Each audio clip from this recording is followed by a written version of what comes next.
hand knife for an elf, Does right? it turn blue when orcs are near? Does it have a little battery to turn it blue? Because that would be awesome. No. That would be awesome, but no. Ship it to Jonathan. He'll figure that out. Today, the dorks sit down with Linda Jennings of SMACNA and Dan Bulley of MCAA to talk about association life, how the associations have changed over the years, and take a look at some of the other things the associations do when they're not putting on really cool conferences. It was a lot of fun, so sit back and enjoy the episode.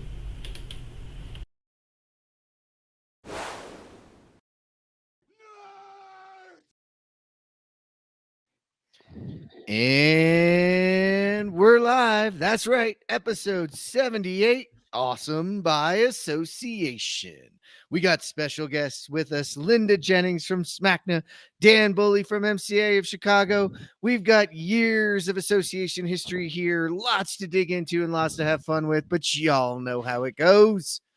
We start with our drinks, and, well, I'm just going to go with a marketing fail and have myself water and enjoy it here because I'm on the chasing kids wagon here, so as soon as we're done I'll be going and doing the pickup and the drop off, and again they frown upon bourbon before you do that, so unless you're using that new Uber Kids, which by the way, if you haven't seen the new Uber Teen, pretty happy with that right now, trying it out, just a little innovation.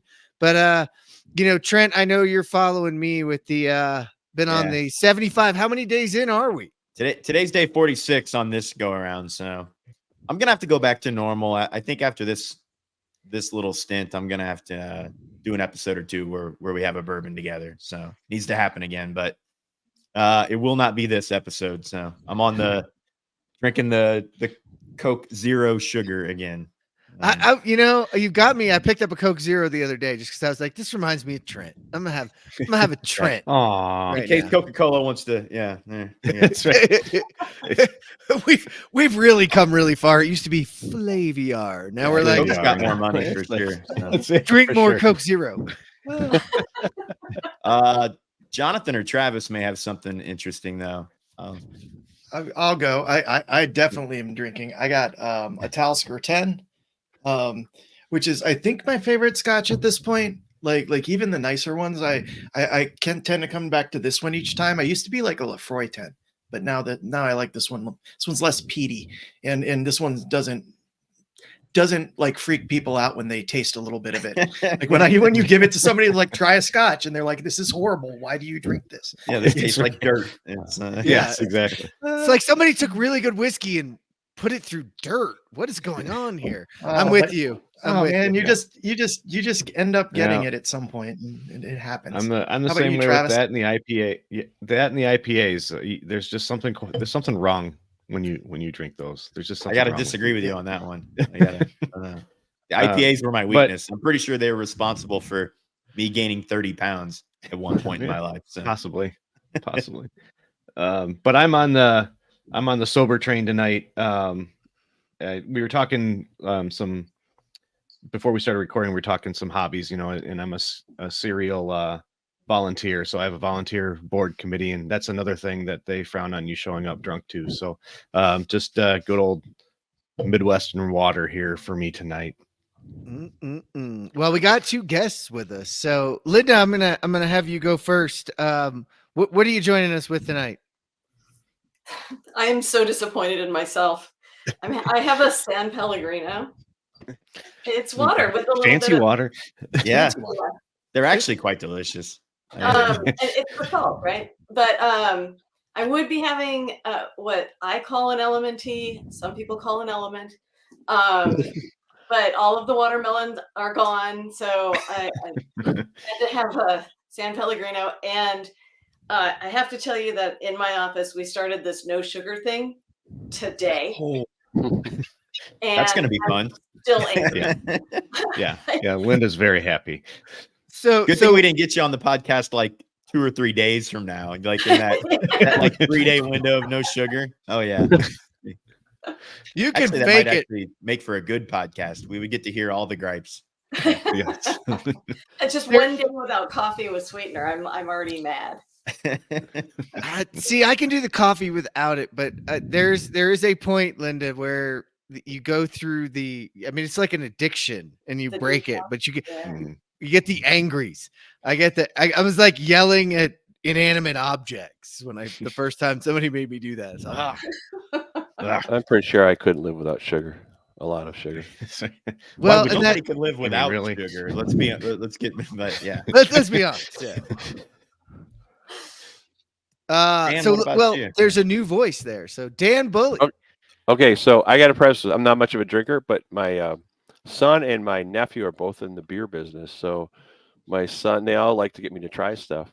And so I started out with hydrating with water, and but I have my drink here. And I will point out, because we have a lot of nerds here, that these are my 90s Burger King Lord of the Rings glass. And this is what I Oh drink my a lot God. of Oh, from. wow. And have for like since that long. But I have this Nerd my flex. son got me this my son got me this for Christmas. It's the Elvis Midnight Snack peanut butter, banana, and bacon flavored whiskey. Wow. And it's gosh. really good. It's dangerous good. That's Almost as either going to dangerous. be Yeah. Sounds really dangerous. good or really not good. There's no. I don't think there's any No, middle it's ground. on good. that. It really is Yeah. good. But I mean, everybody's got their own preference. I can And, I you know, can you believe talk it's about sneaky IPA. too. I have to sneak this in here because I always try. I'm a super taster, so I can't drink an IPA. It's too bitter for me. And that actually helps my nephew and my son be better in the beer business as they understand what super tasters are, and then they're always trying to find, like, they find someone that doesn't like beer, and they go, "Oh, that's because you're a super taster. Let me find you a beer that you like."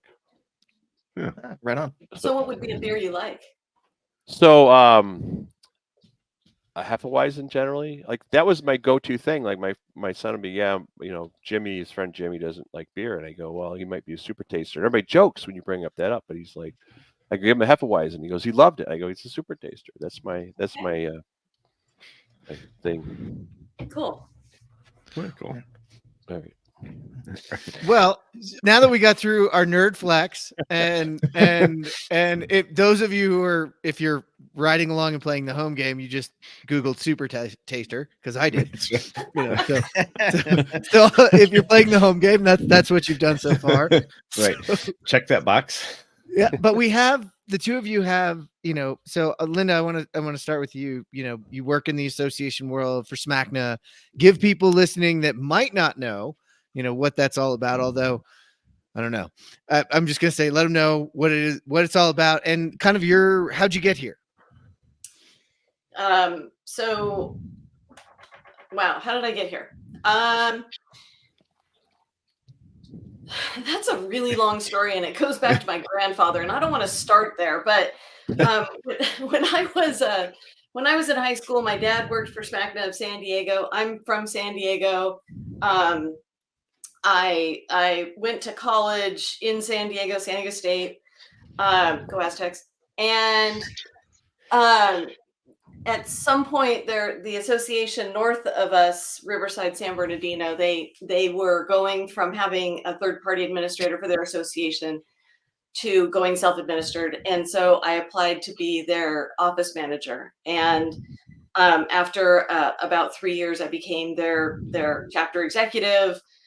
5 years later, they merged with Orange County SMACNA, and that became Orange Empire SMACNA. Another 8 years after that, my dad needed to retire from SMACNA San Diego, and I came down here and took his job. Well, I didn't take it. They gave it to me. Get out, Dad. You showed up with that sword and took it. Didn't you? I was not going to say that, but I was thinking it. You will give me the job.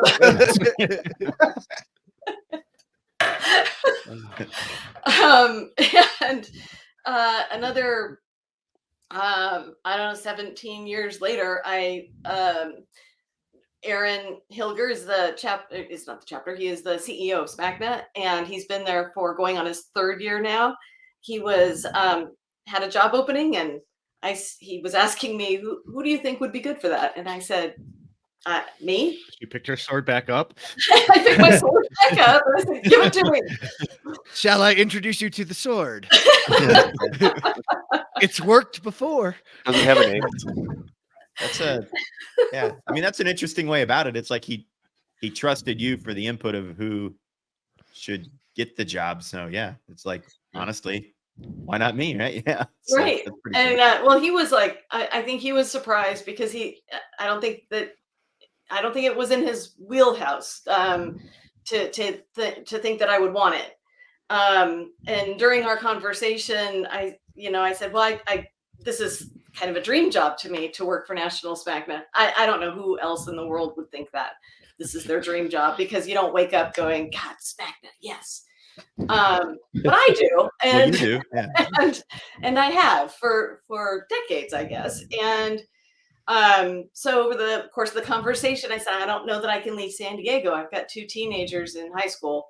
And he said, I don't see a reason why you would have to leave San Diego. So I'm like, okay, now I'm in. I am really in. So that was last year, about 13 months ago. And I'm having a great time and really love what I'm doing. Cool. Yeah. And Dan, why don't you introduce yourself and tell us kind of how you Sure. got into this? Because when I came in, you were already there. So I'm a mechanical engineer, and I got out of school and I got a job, and I found it to be boring. I was actually kind of working sort of in the industry. The place I worked had pipe fitters, and I didn't know what they were, and I worked there for a year, and it was kind of weird. And someone just told me, like friend of a friend said, "Oh, this MCAA of Chicago, they're looking for an engineer. You should go talk to them." And I go, "All right." Going for an interview, which I thought was going to be like an hour interview, and I was there all day. And I took the job, and I never looked back. And my second job, I guess technically, but the first job was a year, and I've been there over 36 years. And I've gotten to reinvent my job periodically, which is awesome. And I think in doing so, sometimes I even help reinvent the association too. But I think the big thing is if you're in an association racket, and I say that, lovingly, you got to be compassionate about your job, and you'll be successful. Like any job, but even more so here, because in some ways it's harder, in some ways it's easier, but you really got to care. Yep.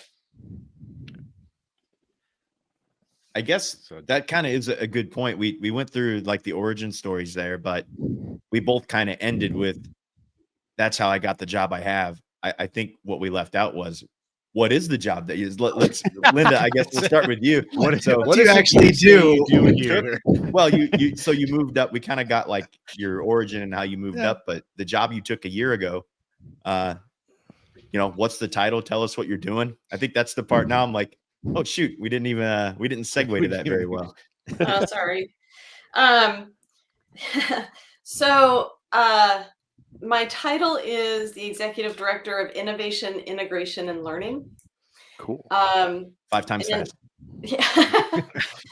Well, it was market sectors, and that seemed harder to understand. So I guess my superpower is bringing people together and integrating their powers. Since we're talking origin stories, what I do is there are 5 defined market sectors in SMACNA. HVAC. Oh God, I'm going to do this to myself, right? This is my own test. I'm doing it to myself. HVAC, architectural, industrial, tab, and residential. And what I have been doing is bringing our government department into those meetings. I've been bringing our marketing and comms department into those meetings. I've been bringing our education department into those meetings. And instead of them working in little silos and these contractors saying, I want these things for industrial, they're actually getting heard. They're getting heard by the different parts of SMACNA, and their programs are going to be developed and put into place going forward. So that's kind of what I do. I mean, it's kind of a nutshell thing, but there's a lot more that I'm doing besides that. I'm also working with the International Training Institute, which is our connection with SMART International and their training program that is used throughout the country. I'm the SMACNA rep for that. And there's a lot of other things that Aaron has me kind of touching because of my experience with the chapter and the local level. So it just brings a different perspective to the national organization, having somebody from a local chapter with all of that experience in the office. Does that help? Yeah, no, because I It don't helps think me. everybody understands too kind of the way, because you see SMACNA and you see the logo, but there's also chapters. So you have a national Yep. and then the local chapters. Why the need? You know, what's the reasoning behind Dan that? would be a good one too to talk about his position there, and then he is still with the local chapter. Well, and then the two of Right. you can bounce off each other. Well, one thing too, and I don't know what SMACNA is, but we're an affiliate. So NECA, they're chapters. So if NECA's national can tell the chapter what to do, our national can't tell us what to do. Yeah. And I assume you're the same. Yeah. So it's so we're very careful to say, hey, we're an affiliate, but we started, and obviously the locals started first, and the nationals came along. It started out with, we all work for union contractors, and what happened was you had the unions form back in the late 1800s, and then the contractors are up against these professional negotiators, and they go, well, we better form our own group as protection. So that's how they formed. And then what I like to say is, then since then we've done anything we can legally to help that you can do better together, because there's some things you can't legally do. So anything legally you can do to make everybody's life in this industry better, that's what we try to do. So that started out with labor relations, and then like when I started, they had an engineer for 100 years, because back in the old days they have these boilers and the manufacturers weren't honest, and our association sued the boiler makers because said, no, these boilers don't have that output. We had an engineer that would do these calculations, say, well, the empirical output of this boiler is this. And that is the origin of my job. And so there wasn't as much of that, but I did a lot of consulting kind of stuff for people. But then you find things like everything I've done is because I got bored and I go, I want to find something cool to do, including Tech Day. I mean, that started out because I got bored. So I don't know if anybody else is like that. But. So a lot.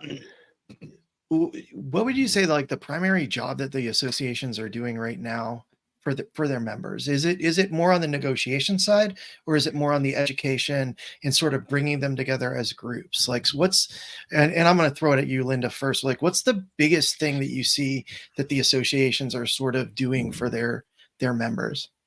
Well, I think that now, for most of our MEP partners, and NECA is included in that, the skill set that we bring in negotiations doesn't go away. I mean, that is a constant, whether your unions get merged or your chapters get merged or whatever. And we do call it, I'm sorry, let me go back to what Dan had said. We do call it a chapter, but we are affiliates legally. Everybody has their own separate federal ID number, and we're not beholden to the international. And so anyway, so that labor relations piece doesn't go away, and you do want your chapter executives to be labor professionals. Having said that, the national organization for SMACNA, I'm sure that it's similar to MCAA.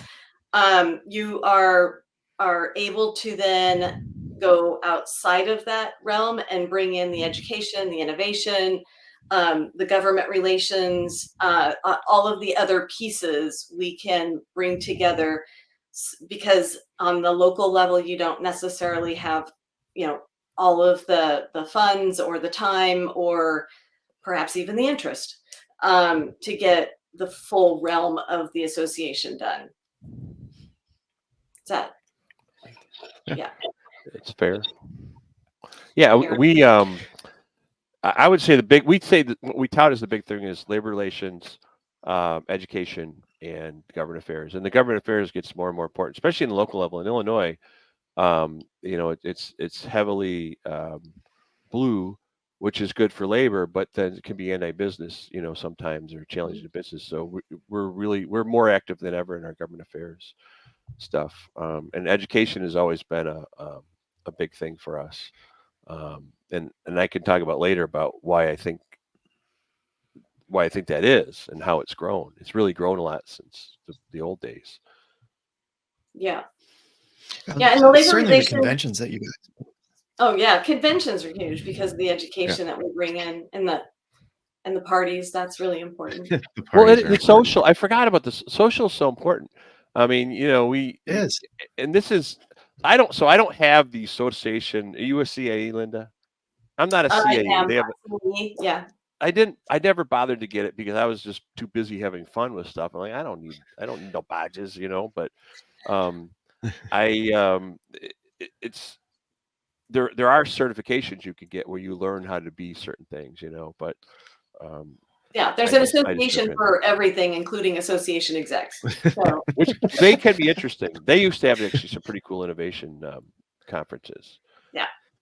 Right on. But, Well, I think that the one of the things that did get overlooked even when I was transitioning over into SMACNA was the government piece, because I was always very heavily involved in the education side even before coming into SMACNA, but I don't think a lot of people realize that's a good place for people to be involved with and actually be integral and active inside of issues that you find important, working with OSHA and OSHA standards and safety, working with local or government, like we had the big infrastructure bill that just came out. I'm sure all the associations were involved in trying to make sure that the money was spent that ways that we thought benefited everybody appropriately, I guess is the way I would put that. So I don't think that a lot of people understand that even from a contractor standpoint, like if you join your local MCAA or SMACNA or NECA, like you do have those opportunities to get involved in that stuff. yeah. We used to even tell people like, well, we'd like to have you join, but if you're not, it's not that we don't want you, but if you're not going to participate, you might as well not join because you're not going to get anything out of it. And then the Right. cool thing is when the people come to you and they go, "Oh my God, I should have joined years ago. I was a fool," and that's always the most fun. But what I wanted to say was the social side of it. Maslow's hierarchy of needs, right? A lot of these contractors, they're very successful. They have a lot of things, and this is fulfilling to them. right. They get involved in this stuff, and they're helping. Right. And I have seen contractors really dig into one piece, like Yep. they will really be into the legislation, the politics of it all, and because they're just really into politicians or education or whatever their little niche is, they get into it, and it's pretty cool to watch. Yeah, you see them get really involved. I mean, it was cool from when I was at the contractor level. I mean, you just the company I worked for, like North Mechanical, and then Travis, with Helm, and you just see some of those companies that are super involved with their organizations. I know, Linda, you guys like here in Indianapolis, Pointer and Joe Lansdale, like those guys. I mean, they found enough value in the association to the point where they felt the need to really involve themselves. Like, I mean, these are all very successful individuals that don't have to spend their time. Some of them don't have to spend their time doing anything anymore, to be quite honest. I mean, and they choose to spend their time kind of giving back to those organizations, and it's not making them rich, right? It's fulfilling something they want to do. But they do tend to be more successful. I mean, they learn from their peers. They learn things that they wouldn't have learned otherwise, and they are more more successful also. And some of the people that said, I wish I'd done this before, are because they made more money, and some it's because they felt more fulfilled, and some both. Well, it's an interesting question because you don't see this everywhere, where there's a lot of sharing of information. There's a lot of and I think all of us here have talked about this at one point or another in the shows. It's like there was a moment in time where it seems like both SMACNA and MCAA decided, like, wait, we're more powerful if we share our secrets than if we hide. And I still think that there's people on the outside not joining because they still don't necessarily agree with that. Absolutely. Yeah, no there always question. will be. Yeah. But why, maybe, Dan, start with, why is it important to get involved, and how is that, sharing culture actually growing contractors? Well, so it starts it starts socially because you have to get to know each other in order to be able to share, right? And then, for example, safety committee, right? So we have a safety committee, and because once those people get to know each other, they're more likely to share things they wouldn't share with anybody else. So you couldn't have. We tried doing like safety section, where we invite everybody, and we still do stuff for everybody, but they have the smaller groups do the sharing works better, in my experience. But you just have to find other ways to expand on that. But absolutely, I mean, everybody knows, collaboration. I'm an engineer, right? So when we're young, we think we know everything, and we don't collaborate because we think, well, this guy, they don't know anything. And then you get older, and you're like, oh my gosh, what is it? None of us is as dumb as all of us. You've seen that one, right? But, no, but not enough. When you collaborate with other people, you get a better result. And it's Right. hard for some people to do, and you kind of teach them to do that, and they go, wow, this is great. Dan, when I first came on the tech committee with you, I got to say, I came in there from Spader, and they were very hesitant about sharing anything. And they're like, this is our special sauce. And I came back from like the second meeting, and I'm like, our special sauce is Prego. It's available off the shelf at any place in the United States. Right. And I think people don't realize that until they see an association. They really think, hey, I'm out ahead. And then I ran into Dave Pikey like within 3 meetings, and I'm like, oh no, I'm epically behind. And to have just someone to register off of, to have all those other contractors say, okay, where am I standing? I think was really important to my company when we first started doing that. And that's above the negotiation. And, they always knew negotiation was important. The resources like the labor numbers that you can only get if you're part of the association, because it's based on their work. I mean, those things are super, super valuable. Well, and one thing, I was just fit in there. One thing we found out too is that, wouldn't you rather compete against someone that's educated instead of someone that's like going to have this low bid and they don't know what they're doing? Yes, Yeah. I'd rather compete against them. I mean, iron sharpens iron. It's not intuitive that way, but it's the truth. It's just the way it works. Well, yeah, that's the fabrication side of things. If everybody's fabricating, then nobody has to worry about bidding on stick building it. And if you want to hear a rant, go talk to Sal D'Ambrosia. You'll hear a rant that there are still people doing it. And if you didn't think it, they're still doing it. I'm interested though, Linda, I want to spin it to you because, Dan kind of, has that local level. So there's the local level in getting involved, and then there's the national level in getting involved. And you've now bridged the gap and jumped. What's the, so you probably have people who are pretty active at both. What's the difference in that? And, why is being active at both levels, beneficial? Well, while we were talking, my mind drifted not only to Dave Pikey, but also to, I'm sorry. Yeah. I think one of us has to say fuck in his honor. There we go. We earned that mature for got it. But we've been working on peer groups in SMACNA, and they are groups of contractors, about 5 or so contractors from across the country that are not sharing a market sector or not a market, I should say. And they go in and do a deep dive into each other's businesses, which has just been phenomenal for them. And so they not only get to know the people for social aspects, which is in and of itself a fantastic thing for them to do, but they also dive into the financial statements and the safety, all of it. And they walk away with something, not just that they can implement into their own business, but they upgrade their business by just being that open with each other. And that's a way that the national is a lot different from the local, because you really can't do that on a local level. You can't in San Diego. I would find it highly unlikely if A.O. Reed was going to open their books to University Mechanical. Right. I don't see that happening.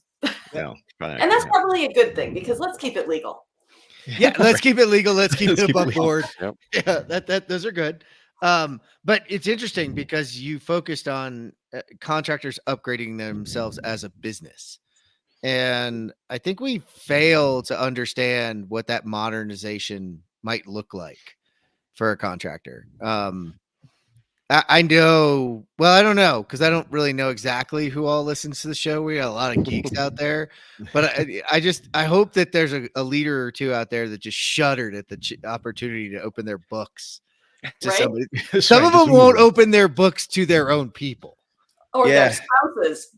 But there's a lot. I think there's a lot of trust built in those groups before they There ever is. do it, though. We did It's it. not like the first day you bring your books in. No. Yeah, there's definitely a trust fall. Yeah, we had an MCA peer Yeah. group where we definitely shared our financials, and yeah, I mean, you know, it could be seen as vulnerable, but once That's again, how you learn.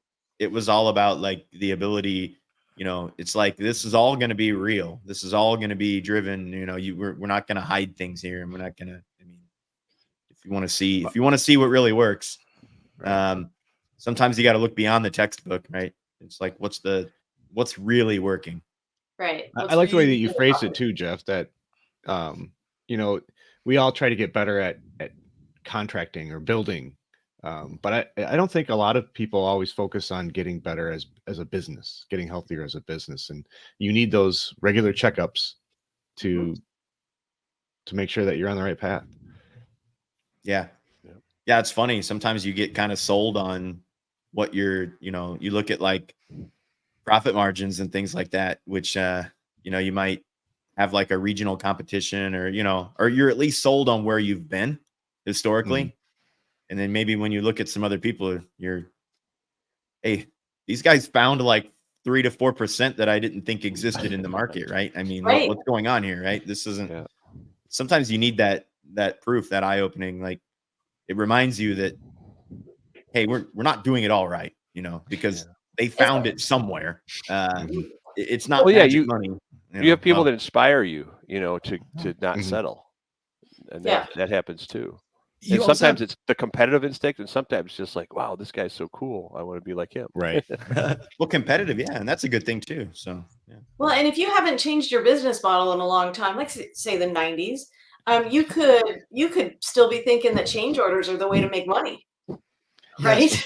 Wait, they're Bring not? on the change orders. Wait. They're not? Really? Surprised to me. We're a tech show and I think that tech is an area where it's really people are on little islands. I went to New York City and was going from business to business, and they're like, "Oh, we don't see anything in Revit here in New York City." This is 2 years ago, and I'm like, they're like, "Oh no, you can't even do sheet metal in Revit," and I'm like, hold on while I go get Stacy to talk to you about how to do, it's so nice to be able to have somewhere where you can say, not only like where you don't have to say you're wrong, you can just say, let me go introduce you to the person who's already doing what you think can't be done. Right. Yeah. And that definitely, from the tech side, there are so many things I remember reading huge articles about the HoloLens is being used by no one in the United States, and then calling up Travis and saying, are you still using it? Like, you're still using it all the time, Yeah, right? right. You're right. making money on it. Okay. So like, I feel like that perspective's lost. It would be like being a 5K runner in a small town and then going to a big city to run a race. And you're like, oh my gosh, I'm getting destroyed, Yeah. Well, So you said something about a business, running a business. So we were one of the first associations to do real heavy education. And it was really because of a NECA study. NECA's got their foundation, and they had this paper that talked about what makes contractors successful in union versus non-union. They said, well, the non-union contractor is a business person that goes into contracting, and the union contractor is, a contractor that's kind of maybe running a business. And that's when we go, oh, we need to do it. And they're just relying on the unions to train them. And we need to make sure that our contractor office people and everybody else is getting as good a training as the union is on the skills. And that's how we got involved in doing really heavy education. That's an interesting point. Yeah. And is. that was like one of the biggest aha moments that, we ever had as an association, like back in the early 90s, reading that NECA study or their electric study. Electric. Yeah. Yeah, that was the old joke working for a contractor, was that we actually were an accounting business that dabbled in building things once in a while. Yeah. So it's important to work on the business part of things. But I wanna like bring it, it back- Jonathan, the innovation side. Or Travis, I can send it over to you. But I was going to say we got to get back to this innovation side of things. You know, our geeks are going to start to wonder if Uh-oh. we've lost Well, our I was- edge. Improving your I was business just going to is pretty start making a innovative. pitch. Yeah. I was just going to start making a pitch because you were talking about, you know, we're usually a bunch of nerds here, but we've been doing this show for 4 years now. And you've Long had the time. crew around for longer than that. A lot of the people that probably started listening to this podcast or other podcasts that are tech minded are starting to ascend the ranks. So hopefully they are starting to think about, you know, ways to engage in the business, ways to get, you know, if your company is a little bit closed off, how do I get into the next rung and understand what the business is doing? And they've heard a lot of the same things that I'm sure the business people throw around from the tech side. It's like, well, we've always done this. We're making money. I know what my margin is. Hopefully I would challenge some of those people that listen, that are, as they are kind of moving their way up through their career. Hopefully they're not kept in a closet like the old IT guys. Great you know, point. just fed Mountain Dew and pizza and whatnot. That's a great point. And I by the know way, that as John- far as This is a you know, stapler. being on this podcast, I just have to say I'm not worthy. I'm not worthy. I I forgot to say I'm so excited to be here. You know, long time listener, first time joiner. I must say there's a lot of, you know, the people we kind of grew up with, I guess, dork side here, you know, like there's a lot of executives in this group now. I mean, it's definitely, it's pretty cool to see. I mean, Well, I think Jonathan's really cool. survey at the MEP pointed that out, that Yeah. there's a Holy larger cow. percentage Yeah. I of was executives. Yeah.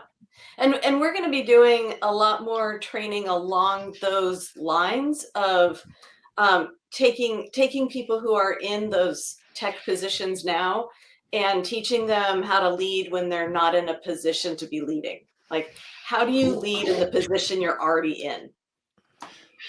You know, I have to tell you, I always wanted to write a book on that because I'm not a front man. I've always been a behind the scenes man, and I had this. I wanted to write this book called Leading Up, where you can lead from wherever you're at.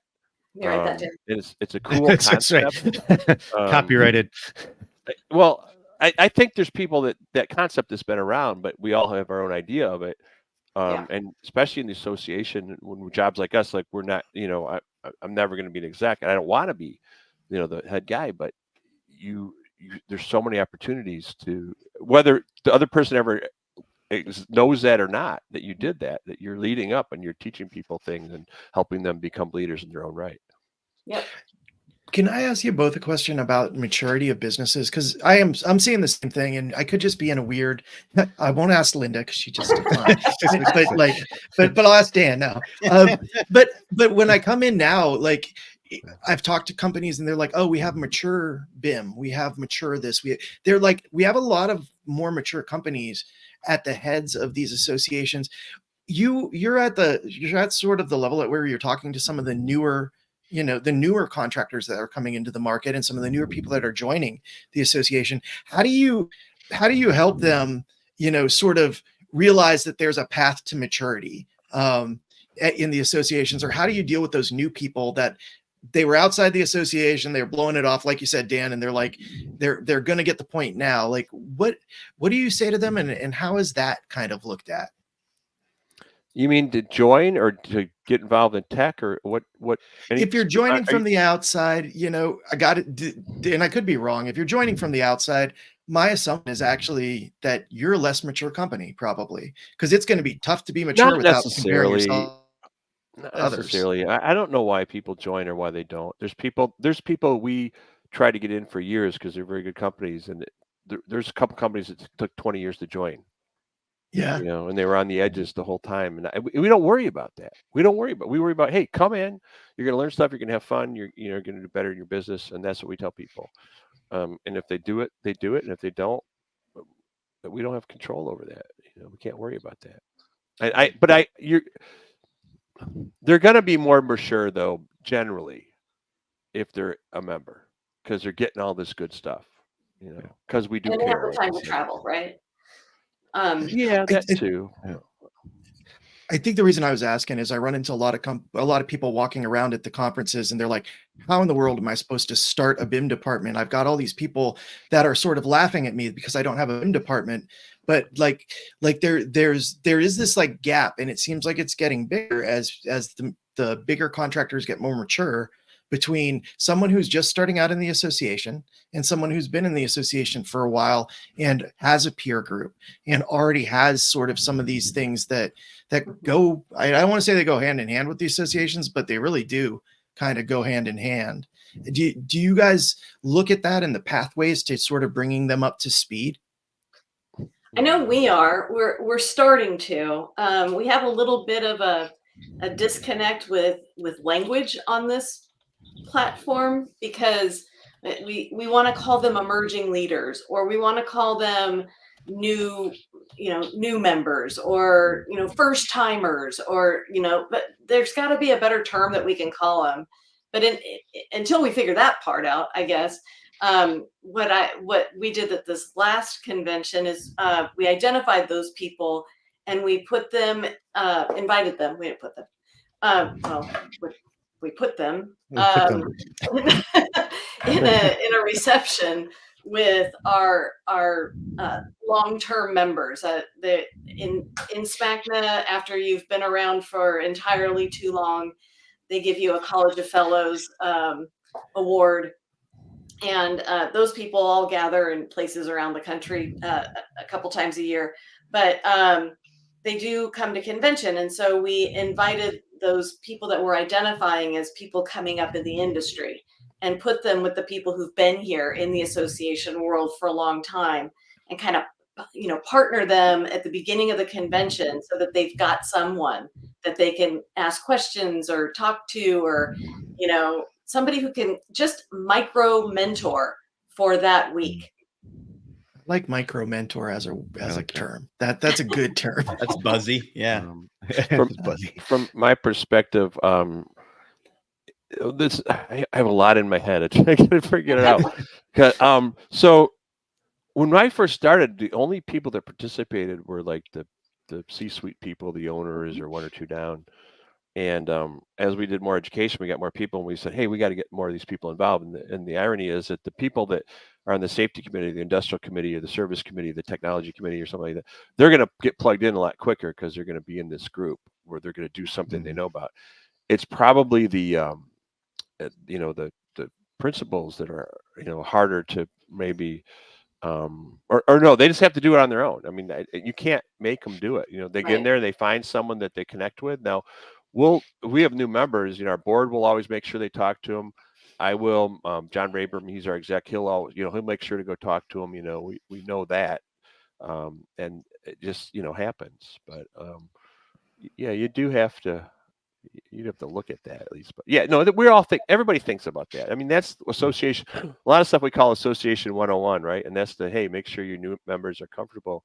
Oh, and I forgot. And at some point, let me know when we're ready to talk about this. You talk about emerging leaders. Well, we have young professionals group, and I'd like to talk about that at some point when we're ready, and how important that is. Well, I think this is a perfect time for that, because I was just gonna say this is a good time to. One of the things I wanted to bring up is how do we get more people involved? Trying to lead into I think Dan, you said something about the hierarchy of needs, and I think that we know from all the research lately that the younger generation wants to feel a part of something, and whether or not you can, I think you should obviously get it from your company as well. But if you are a company that belongs to an association, there's a lot of opportunity to influence your local government, to work on building good labor relations, to all the way up to setting the edge for an entire industry. Like if you get involved with the national level of one of these associations, you're defining you're helping define the path of an entire branch of the MEP, or carpentry, or walls, or whatever that association ends up being. So what is that plea? How do we talk about the emerging leaders a little bit more, the young professionals? Dan, you can go ahead and start with yours. Okay. So we've always known that we need to get younger people in the industry, and people had tried these young professional groups, and it didn't work. And what happened once was my old boss, Steve Lamb, and I do need to mention because it's important. You're successful because you have cool. I got to work with cool people like Lamb, and then now John Rayburn, who are just really let you do the stuff you want to do and get stuff done. But Lamb went to see one of these other chapters, and they had this successful young leaders program, and he's like, well, how did you do it? Everybody else has failed. A lot of people tried it, failed, and they go, well, we brought the suppliers in, and they tend to be the bigger personalities, and they kind of help the groups worked out. So we started out with that, and then now I think because the thing has changed, the people have changed. We don't need them. We still invite them, but they're not like it used to be like half and half. But our young professional group really it's its own group within our group, and they really excel and do their own things. And then we have a women's group, and then we just had an event with our women and our young professionals group together, and we had over 50 people, which is a lot, just to come out on a weeknight at a brewery for Tringo, which is trivia and bingo, and we had over 50 people, and they had a blast. Tringo. And I'm gonna do this out. So I didn't do this on purpose, but I just happened to, as I left the office today, I'm going to bring this thing. So I did some research for somebody else because they were doing a talk, and they said, hey, you got one of these young professional groups. Ask them what they think helps them, how the association helps them. So this is going to be like a Letterman top 10 list, but it's only 9. Tell me if I'm taking too much time. No, go for it, man. Love the social aspect. Okay. 2, helps me talk to customers better as I meet a lot of different people and learn how to interact with them better. 3, makes you feel more human. When you lose a job, you realize your competitors are human and you get less angry. 4, education classes. 5, I like this one. It's like the Vikings. You eat a meal with the same people you're about to do battle with. The network 6, the networking is great because you never know who you might meet that can help you down the road in your career. 7, helps you find resources that you need now as you can pick up the phone and call someone that is in your industry. 8, nice to help someone out when you're at a public bid opening and a buddy that isn't there is 25% low, and you give them a call and tell them to check their bid. And then 9 is just commiserating. When things are bad, you get together and commiserate, which is what we did during COVID. We did a lot of meetings, virtual meetings, and everybody commiserated. So I hope I'm not Letterman or any of those other guys, so I could have presented it better, but there's my top 10 list. You forgot to throw the card, though. Did you throw the card? I was going to do that, but I don't have the sound effects. I don't know. Maybe Jeff, you have sound effects, right? No, Trent's got the sound effects. Trent's the sound guy. I better not. I'll make John not mad. allowed to use them. Well, all right, let's just try it. All right, ready? There we go. There we go. No crash. There we go. Let's bring in the props today. So a lot of the things on that list are not necessarily confined to young people.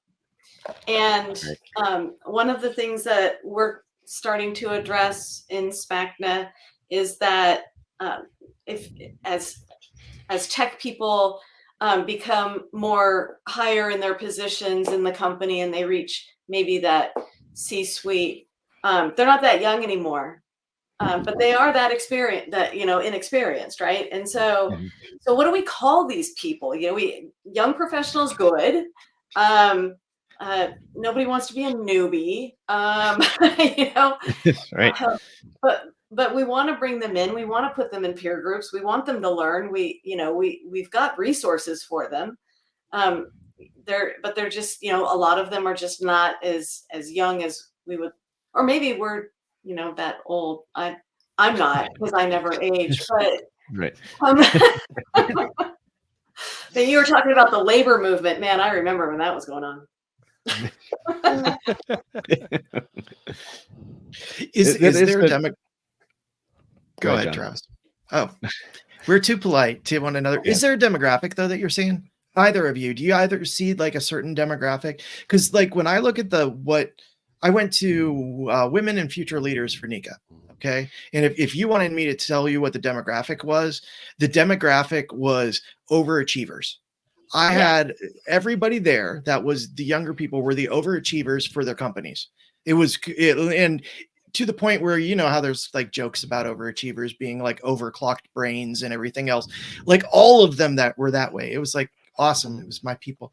I love them. But that's what I would have said they are. Is there a common like demographic that you're seeing in these young professional groups, Dan, or in the Linda and some of these younger people that are coming in? I don't know. I mean, what's an overachiever? I mean, is it a workaholic or is it someone that just cares? I mean, I can't tell the difference. I will tell you one thing. When I was younger, I was very, people don't believe it now, I was very introverted. And when we had our first, and there weren't a lot of these people, when we had our first, we originally called it merging leaders. We got rid of that name because I've already emerged. It was a lot of jokes. And there were some people that showed up that just hung out in the corners. And having been one of those persons, I would go and I'd talk to them and I'd go introduce them to someone else that I thought was like them. And it was only the first meeting. I never had to do that again. But so I don't know. Are they overachievers too? There's just so many different personality types. I can't do that. Maybe you can, Linda. Maybe maybe I look at people weird. You know, I'm different, so I look at people different than a lot of other people look at people. So that's all I can say. You're right. I mean, that's why I'm having problems with giving them a name, right? But I'm sorry to do this to you guys, but Dave Pikey. Dave Pikey'd you again. Damn it. We've been pikeyed. But it's you know, he's not that young, but he's not that old. So and he's somebody who is constantly moving, who's constantly, you know, never settling, right? He's not a guy that settles. And those are the people I would imagine that you're seeing as those overachievers, right? And I don't know that that you can call them anything else because they're all ages and colors and genders and they're coming up. They're coming up through the industry. Problem solvers. It's people. Yeah, I was just gonna say they're innovators. At the heart of it, it's about problem solving, and I can relate to it because it's like I feel like a lot of people are hired to solve a problem. A lot of times, like it's when you come on board somewhere, there's kind of this set problem that you're being hired to solve. Well, one day you're going to solve it if you're, you know, if you're worth your salt, you're going to solve it, right? So at that point, it's like, are you going to be the person that, hey, I solved my problem and I'm going to sit back in my chair and sit, or are you the one that continuously finds more problems to solve? And people like Dave Pikey are the ones that are always going to find problems. I mean, that's the difference. It's like the problem he was hired to solve 20 years ago or what, you know, was solved probably 19 and a half years. I mean, you know, that's the thing. Right. Well, you think of all of those guys that were hired to solve the Y2K problem, right? Yeah. I do have kind of an answer to that based on what you said, Trent, and that is that the people that the early adopters in technology and innovation, whatever you call it, they tend to be the overachievers, but they like to go on to the next project. And then you got to bring in the other people that are going to keep that project going. And maybe the second people that come on, they're still passionate, but they may not be the overachievers because they're the steady eddies or whatever. You know, I don't know if that's true, but definitely the early adopters are the overachievers, or like me, the people that just don't want to be bored. Is that the 70%ers versus the 30%? Is that like, are we talking about the same? Yeah, maybe a little bit. I mean,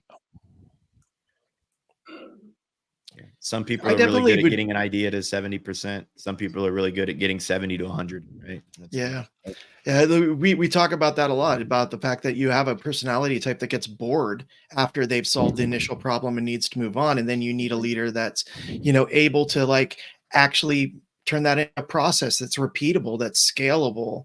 And when I said overachiever, by the way, I totally think that introverts or extroverts does not necessarily have anything to do with that. No, like one of my get favorite it, books is that Quiet book.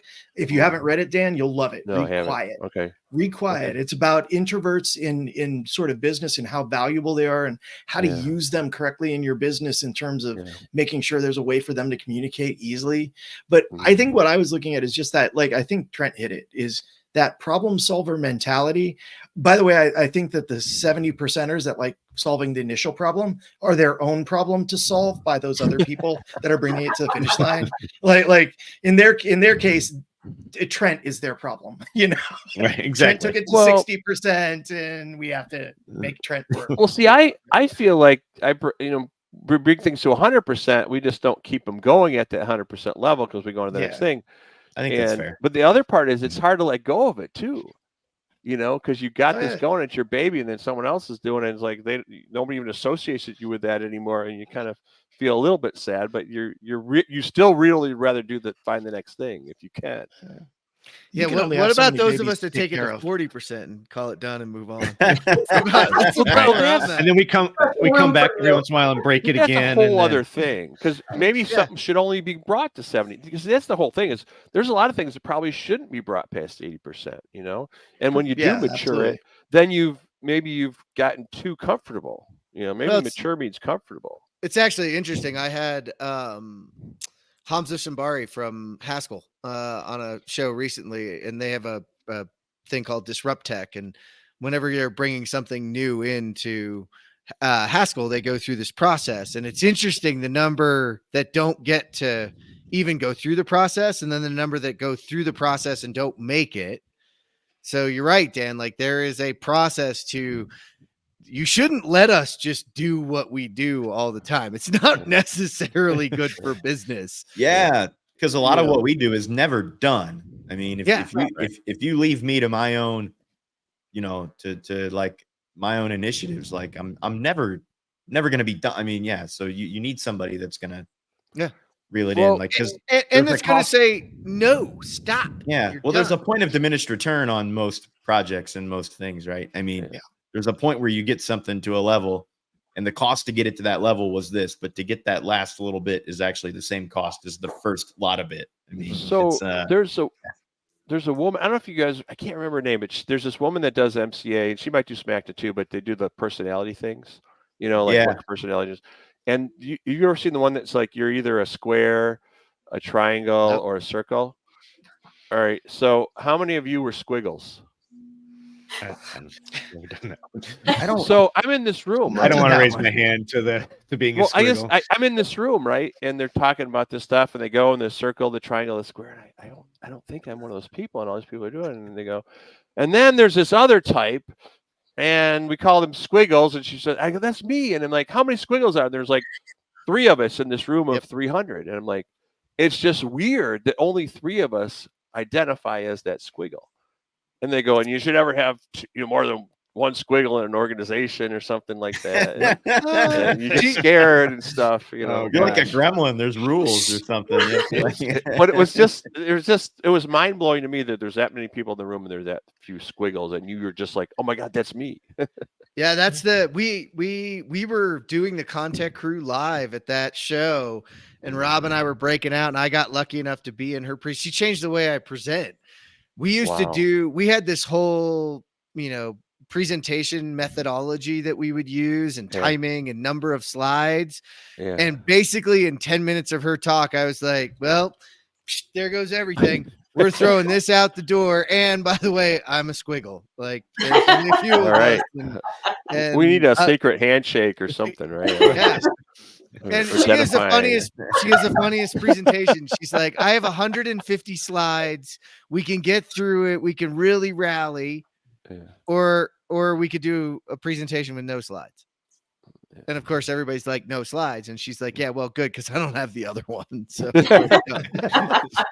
and it gives a personality test, a whole bunch. It was one of the most interactive, cool. We got to find her name, Dan, because that was all right. I'll find it for you. She was I really can't think good. of the lady. Wasn't the same lady that, because we did a personality test at IPM, Dan, through the MCA. And I don't know. I'm trying to think. Wonder if they use the same. Can't remember her name for the life of me. People do a lot of different things. You know, some people use that whatchamacallit test, right? And then some people use Disc colors. And some people The use whatchamacallit. filters. Well, you know, what's that one? Briggs. Myers-Briggs. Which I hate the Myers-Briggs test. Is good. And we had this woman we used to work and did one of these classes for us. And I go, let me tell you why I hate the Myers-Briggs test. Because I'm like, well, I know I have these weaknesses here, but I'm working on them. And she goes, oh, she says, well, we had that wrong for so many years. She said, oh, no, you're right. We had the Myers-Briggs test wrong for so many years. And some people still don't get it. That it didn't mean that's where you are. If you ever want to hate the Myers-Briggs even more, watch the episode of Adam Ruins Everything, where he dives into the Myers-Briggs. It's pretty interesting. Or whenever you see Jake Olson, give him a grab and ask him why he hates it. Right? I think it was on Todd Wyant's show where he and Todd came together on not liking that one at all. I had no idea that. This is so cool that we're connecting at this level that yes, we hate the Myers-Briggs. You've made my day. You guys have made my. I don't want to leave here. Do I have to? Can I not? I'm not going to leave. Can I be the current political? I think Myers-Briggs is awesome if you're writing characters. If you're like writing about something, you're writing characters. These are the flattest personalities you're ever going to see in your life. Like if you're going to write characters in a story, use Myers-Briggs. Other than that, if it's real people, don't use Myers-Briggs. Well, you know what the cool thing was about this woman that was talking about that told me, oh, we had it wrong. She's like, well, now they can say you're here, but you can jump over here and you jump back. And that's kind of like me, like when if I'm presenting, I have to jump over here, which is not my area, and I can knock it out of the park, but then I jump back because I don't live there. And that was kind of a cool moment too. Definitely when you read that book, Quiet now, Dan. You need to read that. It's called jump Quiet. On the TED Talk. It's called Quiet.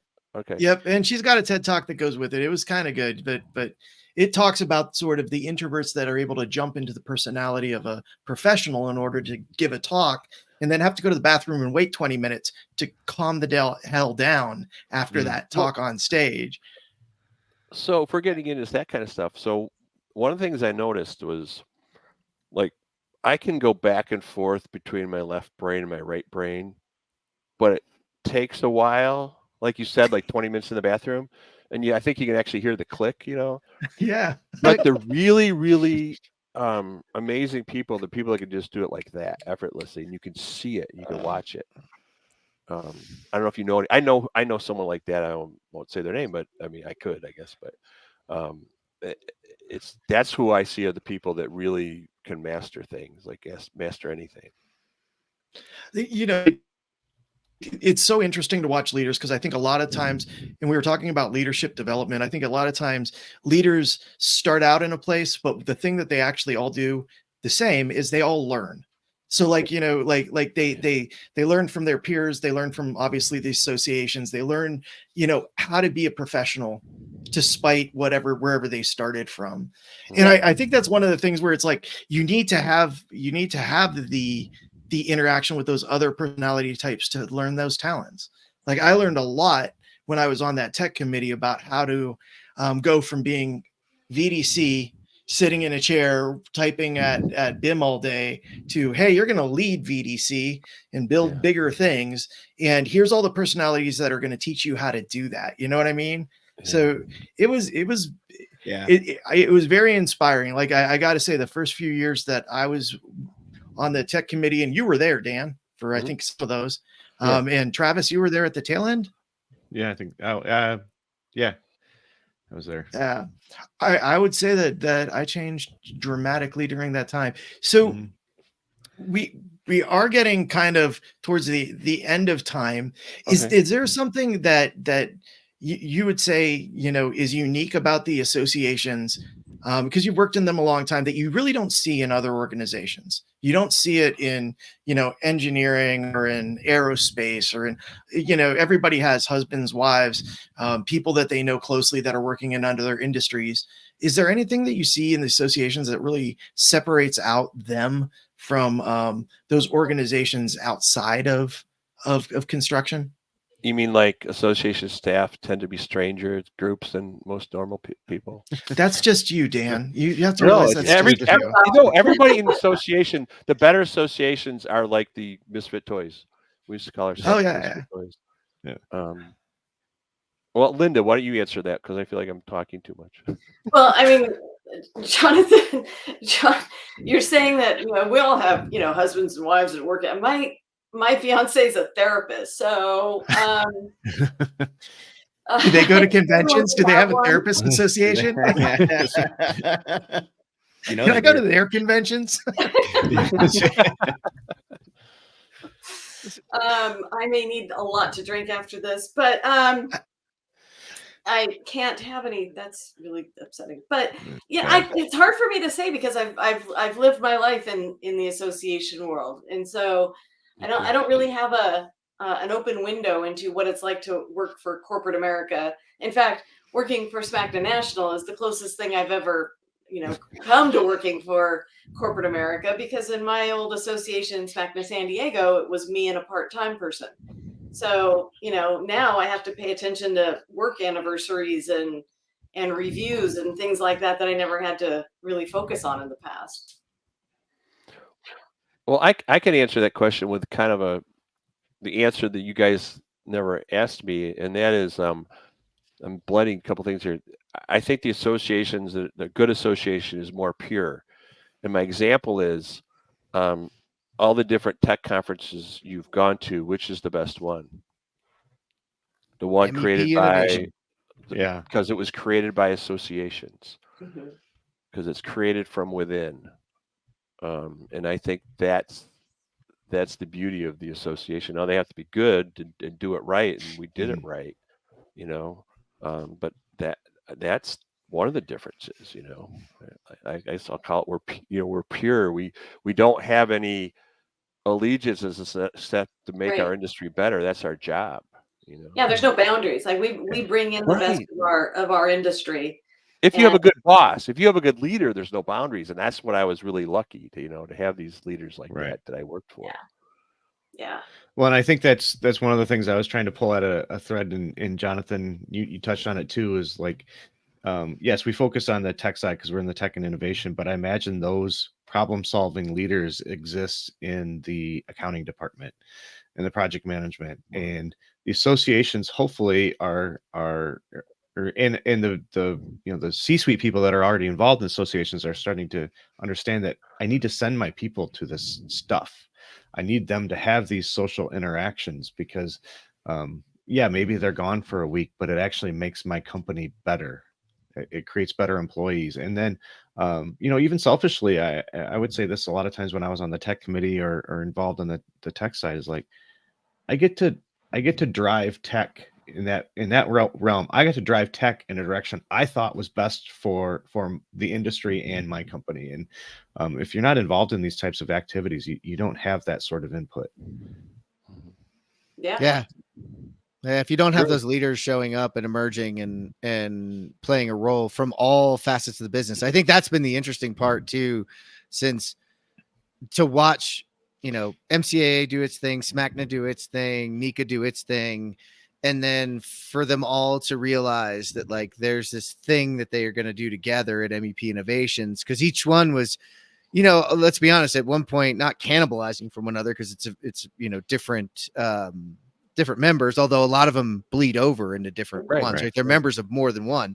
But to just say like, whoa, okay, this is for the industry, by the industry, and better together, that's really powerful with what you're capable of doing as a group. And I think, we see that with these groups and organizations that get involved at the local, the national, and put themselves out there. Travis, I think, Helm could say that they got almost more than they put in out. And that's a pretty powerful piece to be able to do. Yeah. Mostly you get that with any association, anything they do. Yeah. And I would take it just one step further too. Like as our associations are combining, obviously, yes, we have our members, what's the word I'm looking for? Best interests at heart. But we are also trying to improve the entire industry. So we do get involved with the not-for-profits, the CURTs, the CPCs. It goes back to wanting to bid as work or do battle with as level a playing field as possible. We're not going to give all our secrets away to the non-associate members and the non-union members, but it's just better for everybody if we feel like we have a program that we're putting on or a research paper that we're putting on that will just make construction better. Most of the associations do not have a problem sharing that. Right. Yeah. Well, and that's how you lead from the front still. So it's pretty awesome. And I think it goes right back to, and I'm gonna have to wrap us up. So I want to thank Linda and Dan for sitting down with us today and talking association and being on the show with us. So, Linda, thank you so much for sitting down and for all that you're doing for the industry as a whole. Thank you. It was fun. You blew us away with the sword. I think that still might be the best prop yet. Was the sword up there for sure? Yeah, it's definitely up there. And Dan, it has just been too long that we haven't had you on, but I think we let that wine age perfectly and brought you at the right time. So it's great to have you on. I was so excited. I really appreciate you having me on there because you guys are a lot of fun to listen to, and it's fun to be part of it. Well, and I think there'll be a few people out there, at least in our circle, buying that Elvis bottle. For sure. That's got to be the most. So we had the most the unique sword prop, the most unique drink so far. I mean, you guys are raising the bar for everybody else, and I think for a that's fun evening. Yeah, for sure. and Elvis, and That's great. Well, and I think that's why we can honestly say this has been episode 78. Awesome by association. Thanks for tuning in. All right. then we wait.